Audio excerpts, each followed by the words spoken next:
MolksTVTalk gets to talk to all the big wigs, and this is possibly the biggest one yet. There's no wig. There's no hair, but there's no wig. Julian Morrow from The Chaser, welcome to MolksTVTalk. It's great to be here. What a year 2012 has turned out to be for you guys. Yeah, it has been a big year. We started off making The Unbelievable Truth kind of in a bit of a bubble, in a way, because at the beginning of the year, the only arrangement we had in place was to make one pilot for Channel 7, and then there was a question of whether or not they'd take it up off the back of that. So we might have had the first half of the year free. As it turned out, they took it up, and so we made that show. Then we took a little bit of time, deferred one project, and did The Hamster Wheel in the second half. So even though in the end, I suppose we've produced, 18 episodes of television, which is short of our record, which would have been 26 in their War and Everything days. Yeah, it's been a busy year, and a good one. Yes. Well, and a productive one, and a beneficial one too, because not only has it meant a great return for you guys onto the ABC with Hamster Wheel Season 2, but this toe in the water with the commercial thing, where it's been a bit easy to sit on the sidelines and sort of fire pot shots over to commercial television land, you became part of the problem. Well, yeah, look, that's one of our career aspirations, is to become part of the problem, and I've always felt it was achievable. But look, I mean, I've never been a real kind of ABC purist, in the sense that there are certain people who think that the only good television that ever gets made is in a public broadcasting context. Now, I love public broadcasting, I'm a huge supporter of it, but at the same time, I don't think everything can or should be public broadcasting. And one of the things I think the Working Dog guys have done really well over the years is fit projects to outlets. The Panel was a really fun show, but I think it was good that the Panel was funded by Channel 10 and maybe not the ABC. Contrast Hollow Men, which is probably the sort of show that could only be made and only find its natural audience on the ABC. So to me, the question is always, is a project worth doing on creative grounds? And then the related issue is, where is the best place to do that? Now, sometimes the best place to do that is the only place that'll pay for it to be done. But other times it's a question of, how does the project fit to the outlet? And we've been happy with both products, The Unbelievable Truth on Channel 7 and Hamster Wheel on ABC. Comedy and satire is such an interesting beast in the Australian media landscape, because almost, you would have to say a little bit traditionally, it's found its home on the ABC because it's been really the only network to take the risk. And I guess we struggle because when it's easy for Channel 9 to go and buy, an episode of Friends for $220,000 or whatever it is, and bang, it becomes a mega hit for them and it does all of those sorts of things, versus investing in the large writing cast that's required for a sitcom or for a decent comedy show. How do you pitch something like that to get that up? Look, it's very hard. I think the thing that distinguishes the ABC, there's probably like a taste question, but perhaps more importantly, it's the funding model. The ABC gets its cheque broadly written by the government every 3 years, and that means that once you've made basic programming decisions, it's actually harder to cancel a show than it is to let it run its course. What that means, though, is that a lot of shows get time on air, and no matter how much development you do, the reality is it's actually putting something out and seeing and hearing how an audience responds to it, which determines whether or not it works and how to make it better. The commercials have the reverse problem. I mean, I suppose, on the ABC side, sometimes that means that shows which probably wouldn't last longer than a few weeks on commercial run their full distance. I'm not going to name names. I will later. It's fine. That's right. Commercial channels have always struggled with the opposite. They can things before they've had a chance to find their feet.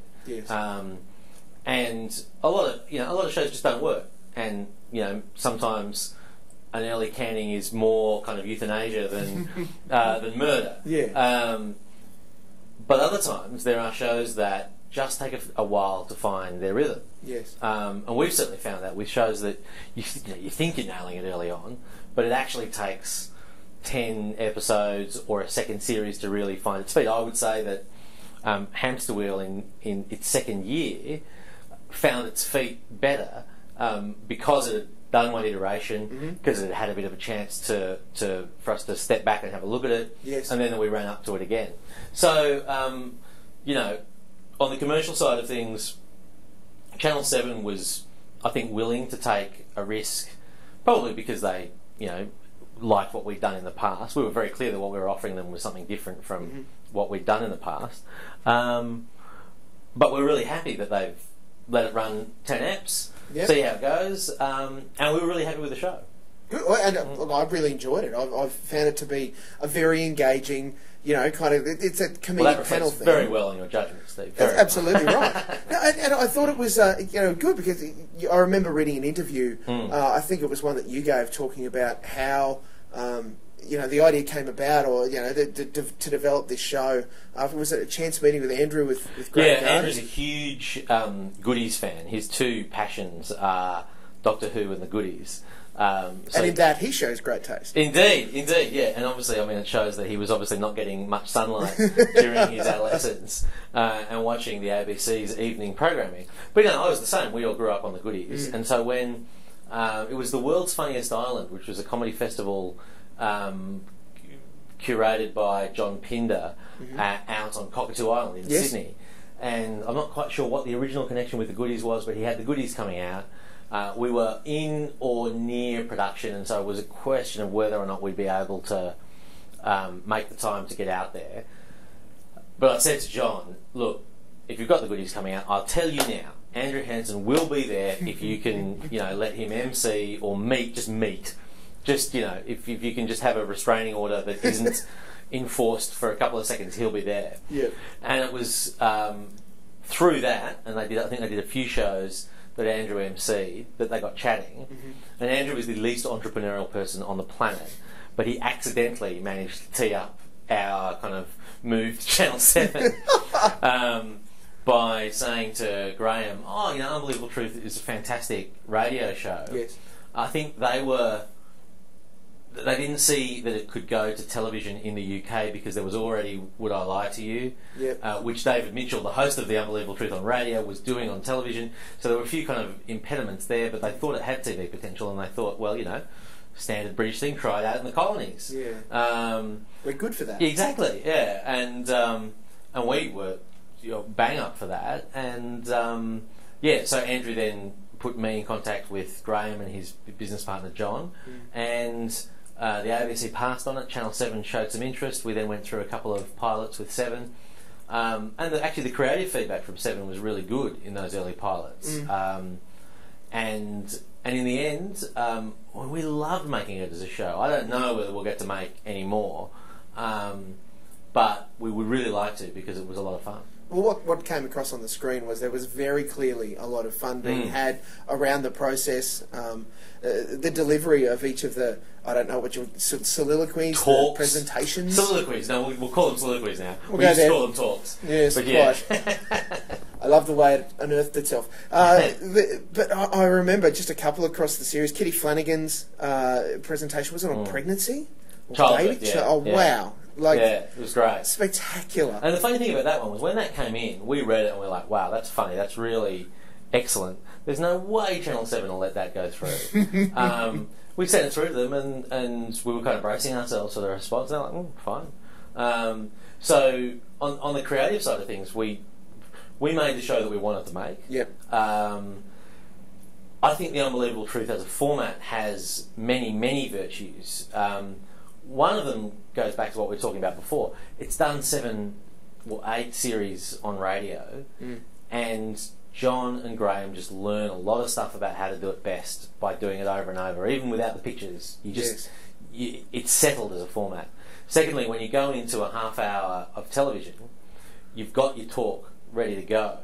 So you've got something that has been written, script edited, you've got graphics and sketch inserts to support it. Yes. And I think that's actually a good environment to start a panel discussion, because you don't walk into the studio thinking, where am I going to score my first laugh? You know, you've got a talk which you can be reasonably confident is good and is going to get laughs, and that makes relaxing into the conversation easier. And so the biggest problem we had was fitting it into 27 minutes, and even 27 is longer than a normal commercial half hour.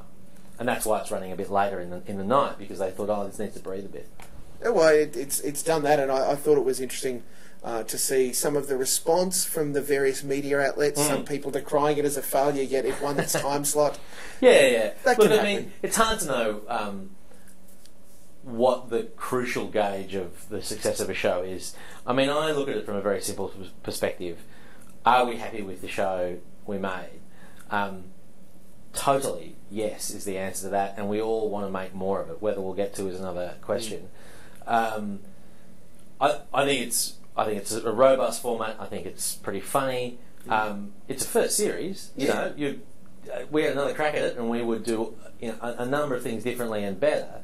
But I also think that it was pretty accessible. Yes. And we found that, well, I mean, for us actually, I mean, we've been doing TV for over a decade now, but always in one, essentially the same formula, same group of guys, same network, a show which has some sort of overarching premise, but it's essentially it's a variety show. Yeah. Sketches, stunts, studio pieces, with a core cast. This was a chance to work with other comedians who would bring their own stuff to the table, but then we would also be involved, with an elaborate system of Chinese walls to make sure that no one knew what they couldn't know. Yeah. But we would workshop the material, and it was great fun.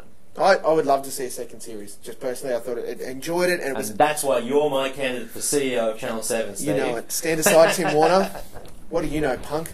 I think that that variance and adding in the extra flavours from the other comedians, the other people involved, added that taste twist to what we know. That said, if we flip over to the hamster wheel, I think, exactly like you said, the time that you guys let it breathe from season 1 to season 2, and coming into that, apart from the fact that you seem to come in with just an acre more material thanks to breakfast television programming and all of the rest of it, it really did seem to resonate, and people were expectant more so than Hamster Wheel season 1. What's this hamster wheel? Whereas now we know, right, it's not just politics. We'll have a swing at anything. It's funny the way that these things work out. Hamster Wheel was actually a desperate last-minute solution to our failure to deliver to the ABC something that we promised to them. We were working on another format, and we were about, I think, 6 or 8 weeks away from pre-production for what turned out to be Hamster Wheel Series 1.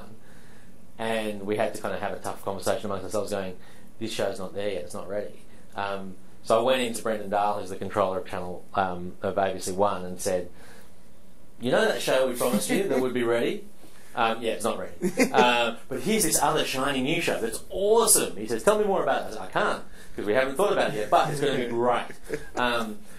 But it was essentially Chaz's idea to do a media and politics review show called The Hamster Wheel. And it seems like, accidentally, the timing's been very good, because between when we decided to do that show and when we went to air, there was the whole phone hacking, Murdoch at the Culture Committee, all that stuff came out, and so media was like the story of the world. Plus you've got massive seismic shifts in the Australian media landscape. So that kind of got us through the first year, and then, as you say, in the second year there's been a host of media stories, a fascinating political situation, and and we really enjoyed engaging with that stuff. And that's kind of core business for The Chaser, is topical media and political review and jokes. So we were pretty happy with it. Have you had to expand your vision and your view simply because all of the politicians now see you guys coming and just go, that's it, we can't talk about this? Look, I mean, in some ways, the Hamster Wheel and Yes We Canberra before it have been attempts to kind of discreetly and gracefully step back from the ledge that was the War on Everything. The War on Everything was a fun show to work on. It obviously was very popular for a while, the odd national controversy, give or take a few. Speed bumps. Yeah, exactly. But in a way it was a bubble that had to burst. And those stunts do have a law of diminishing returns. We've been doing them for the best part of a decade. After a while you can't keep doing them. And so what we wanted to do was to have a show that had a clear mission, that was probably aimed at a more niche audience, and that's part of the reason why we were on later at night and all those sorts of things, but that got back to what I think of as core Chaser business, which is, as I say, media and politics and topical satire. And, you know, looking back over a couple of years, I'm fairly happy with the way we've done that. I think that, you know, clearly there are less stunts, there are almost no stunts. But I think that the audience, particularly for Hamster Season 2, felt like they were getting kind of what they expect from the Chaser. And to be able to have the package slightly different but feel the same is pretty good. You put some people through some lengths to come up with content for this. People like Lee Zachariah and a whole bunch of other people that had to watch a lot of some relatively average television. Well, I suppose the technology's come on a fair way in terms of our ability to capture that. I don't know if the camera can see that, but in the background there you'll see 6 screens, and that's the recording base for what we call the logosphere. Chaz engaged a bunch of people we know through various things. Some are up and coming comedians. Lee obviously has done the Bazura project. Ben Jenkins and Zoe Norton Lodge are up-and-coming comedians and writers who've done stuff for us at the Sydney Writers' Festival. Scott Abbott's a young a comedian who Chris Taylor had come across at Dan Ilich's Rational Fear podcast. So we got them together, and their job was to watch a lot of the television, and we've got a system for kind of logging it. But the ability to capture it all here and have it accessible is pretty significantly different from the way we were a few years ago. A lot of that stuff is captured through the ABC archives, but 2 things. 1, not as much as you'd think, and 2, it's harder to get. And when you're doing a topical turnaround show, you need to be able to grab things really quickly. So Lee, Ben, Zoe, Scott, Richie Cook, who's written for us for years, we're all part of the kind of the background writing team who, I mean, look, if you know what they say, if you're going to do TV comedy, you've got to break a few human rights conventions, and that happened. I'm a bit proud of it, but I wouldn't admit to it in a court of law, but at the same time, you do what you got to do to make the show. How has being the masters of your own domain changed what you do? Because it's only been in the last 2 or 3 years, isn't it, that you guys have taken responsibility of executive producing shows and those sorts of things? I don't think it's changed it that much. But Jules' place. Yeah, that's right. But I think that's because we were very fortunate. I mean, we had a very unusual way into television. If people say, I'm interested in working in television, how do you get into it? I say, start a 24-page satirical newspaper and wait. That was essentially our business plan. But it kind of accidentally worked. The key factor there was Andrew Denton. Andrew subscribed to the Chaser newspaper, and then we met up with him, and he proposed the idea of doing television with us. If he'd said, I have an abattoir outside Sydney, come and work on that, we would have done that. But he said, come and work in TV. What that meant, though, was that when we came into the ABC with I suppose we had an editorial culture through the Chaser newspaper that probably wouldn't have survived if we'd come to any television network. And the first network we spoke to was Channel 9. But it wouldn't have survived if we didn't have a patron who got it. And Andrew, there was a great clause in our contract with him which said that one of his jobs was to protect us from non-essential dickheads. And what that was about was trying to let us make the show we wanted to make, and he would have the fights that he was capable of winning that we never would have. There was a bit of a bump when 2006 or 2004 indeed, Chase of the Sides, which was the first one we did by ourselves. We kind of had to. We'd done pretty well, but at the same time that was our first one not under the Denton umbrella. It took a while to re-establish that trust and confidence from the network, but essentially we were doing the same thing. And so, as I say, I think that we had the quirk of having an amount of creative freedom early on that's unusual, and we've been able to maintain that. And we've, you know, in a way, I think we've probably we've re-earned it since 2004. And that's also meant that things like going commercial are very different from what it might have been if we'd done it a few years ago or if we'd started that way.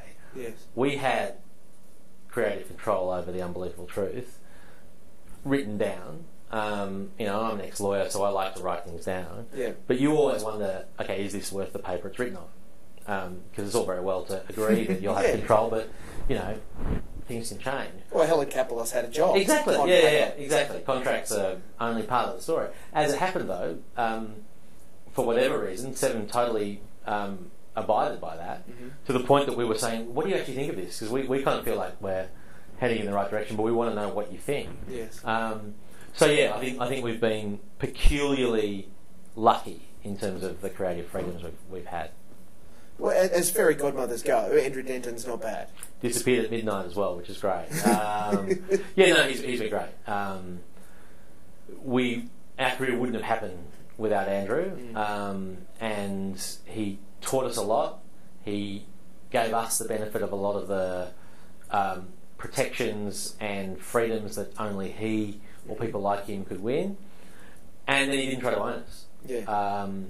And that's the sort of example which, when we think about producing other people, we don't at all want to replicate, because we don't want to give other people the sort of freedom that we got. We're going to own those fuckers. Well, you've had the chance to do that a little bit already, haven't you? Yeah. And that's actually really fun. And we did 2 series with Lawrence Long. Yes.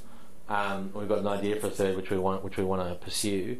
Yeah. And that is actually one of the nice parts of the last couple of years, is actually working with other people, feeling like the skills that you developed and which seem not particularly transferable, but actually, you know, they're practical skills about making TV that you can pass on to other people. So not only do we get to ruin our own stuff, we get to ruin other people's stuff. It's great. Hey, careers are made to be broken. That's right, exactly.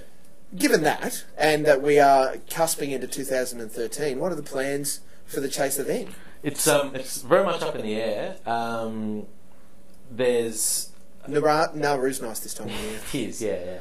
We've got a great idea for a reality show, but it runs for up to 5 years. So we've got a show with the ABC in the first half of next year, which is called The Checkout. It's again, it's a bit of an experiment. It's in the consumer affairs space, so it's not designed to be pure comedy, but it's designed to make issues which I think are important more accessible by making them entertaining to some extent. That's something that me and Craig and possibly Chaz are working on.